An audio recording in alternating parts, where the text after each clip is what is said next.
ভারতের 18তম লোকসভা নির্বাচনের ষষ্ঠ ধাপের ভোট গ্রহণ হয়েছে।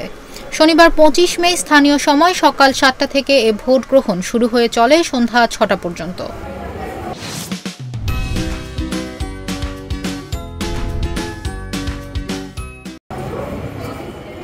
এপ্রিল শুরু হয় বিশ্বের সর্ববৃহৎ গণতান্ত্রিক দেশ ভারতের লোকসভা নির্বাচন। 7 ধাপের মধ্যে এ পর্যন্ত 5 ধাপে ভোট গ্রহণ হয়েছে 428 আসনে। শনিবার ষষ্ঠ দফায় ভোট গ্রহণ হয়েছে 7 রাজ্য ও একটি কেন্দ্রশাসিত অঞ্চলের 58 আসনে। এ দফায় প্রতিদ্বন্দ্বিতা করেছেন 889 জন প্রার্থী। ষষ্ঠ দফায় রাজধানী দিল্লির 7 আসনের সবগুলোতেই ভোট হয়েছে।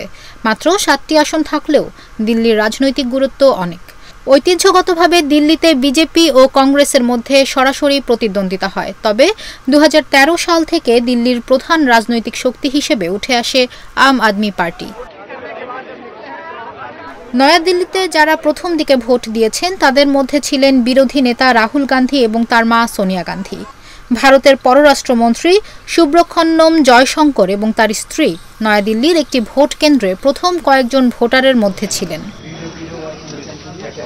8টি রাজ্য এবং ফেডারেল অঞ্চল জুড়ে 58টি নির্বাচনী এলাকায় 111 মিলিয়নেরও বেশি লোক সাধারণ নির্বাচনের ষষ্ঠ পর্বে ভোট দেওয়ার যোগ্য।